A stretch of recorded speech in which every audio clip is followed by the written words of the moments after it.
Hello दोस्तों, मैं आपका दोस्त अंकित केथवाल आज कंप्यूटर के एक बहुत ही महत्वपूर्ण पार्ट के बारे में बताने जा रहा हूं, जिसका नाम है कीबोर्ड। कीबोर्ड के बारे में आप आज विस्तार पूर्वक जानेंगे। कीबोर्ड एक इनपुट डिवाइस होता है जो हमारे लिए बहुत ज़्यादा उपयोगी होता है। कीबोर्ड की सहायता से हम बहुत सारे कार्यों को आसानी से कर पाते हैं। कीबोर्ड के अंदर कुल 106 कीज़ रहती है। कीबोर्ड बहुत सारे प्रकार के होते हैं, जिनमें कीज़ भी बढ़ सकती है। कीबोर्ड एक बहुत ही इम्पोर्टेंट पार्ट्स है कंप्यूटर का। अब हम पढ़ेंगे कि कंप्यूटर में ऐसे कौन कौन से कीज़ रहती है जो हमारे लिए उपयोगी होती है। कीबोर्ड में मौजूद प्रत्येक कुंजी का अपना विशेष कार्य होता है। इसकी कार्य पर इन्हें निम्न 6 श्रेणियों में बांटा गया है, जिसका कार्य इस प्रकार है। पहली जो हमारी की रहती है वह होती है फंक्शन की, और जो दूसरी कीज़ रहती है टाइपिंग कीज़ होती है, और तीसरी की जो होती है वह कंट्रोल कीज़ होती है, और जो चौथी होती है वह हमारी नेविगेशन कीज़ होती है।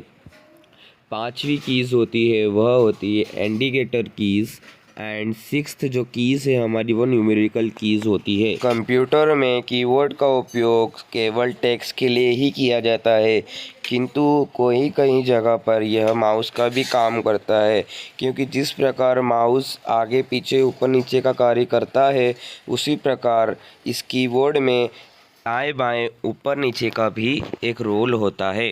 अब हम जानेंगे कि कीबोर्ड में कौन कौन से बटन होते हैं। कीबोर्ड में एक एस्केप बटन होते हैं। यह कुल बटन 2 बटन होते हैं। उसके बाद में कैप्स लॉक होता है।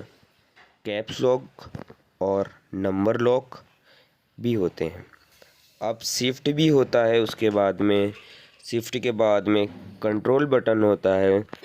कंट्रोल बटन के बाद में विंडोज़ बटन आती है। विंडोज़ बटन के बाद में अल्टर बटन होता है।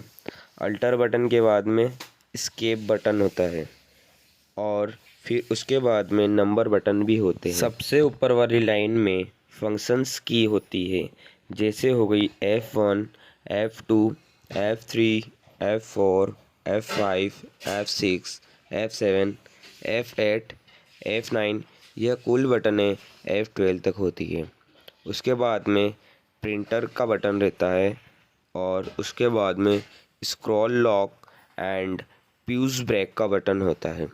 उसके अगर हम नीचे देखेंगे तो इंसर्ट बटन आएगा, होम बटन आएगा, पेज बटन आएगा, डिलीट का भी बटन होता है, एंड बटन भी होता है। फिर उसके बाद में पेज डाउन बटन होता है। हमारा जो कीबोर्ड होता है वह प्लास्टिक से पूर्णतः बना होता है। इसके अंदर का जो मटेरियल होता है वह होता है सिलिकॉन का। जब हम कोई सॉफ्टवेयर यूज़ करते हैं तो हमें कुछ ऐसे वर्ड या टैग्स की ज़रूरत पड़ती है जो हमारे कीबोर्ड में हमें ज़रा से भी नहीं दिखते हैं, तो उनका यूज़ हम कुछ फंक्शन लगा के ही कर पाते हैं। जैसे कंट्रोल ए से हमारा पूरा टेक्स्ट सेलेक्ट हो सकता है। कंट्रोल अल्टर से भी हम बहुत सारे कार्य कर सकते हैं। फंक्शंस भी लगते हैं उसके अंदर। यह सब फंक्शन और फॉर्मूले लगाकर ही हम हमारे टेक्स्ट को इनपुट कर सकते हैं। अगर आप एक कंप्यूटर यूज़र हैं तो आप सभी को कंप्यूटर के यह महत्वपूर्ण पार्ट कीबोर्ड के बारे में यह जानकारी ज़रूर होनी चाहिए, जब भी आप एक कंप्यूटर यूज़र होंगे। अब मैं आपको एक बहुत ही महत्वपूर्ण बात बताने जा रहा हूँ। जो हमारा कीबोर्ड है वह कंप्यूटर में किस प्रकार कनेक्ट होता है, तो उसके लिए एक सीपीयू होता है जो हमारा पूरा मैनेजमेंट करता है। उसके अंदर ही हम डाटा स्टोरेज करेंगे। अगर आपको सीपीयू के बारे में जानना है तो आप मुझे कमेंट करें। कीबोर्ड में एक यूएसबी होती है जो हमारे सीपीयू में कनेक्ट होती है। जो भी हम कीबोर्ड पे प्रेस करेंगे तो हमारे कंप्यूटर पे वह शो होगा। को कंप्यूटर से संबंधित कोई भी जानकारी चाहिए तो आप मुझे कमेंट कर सकते हैं।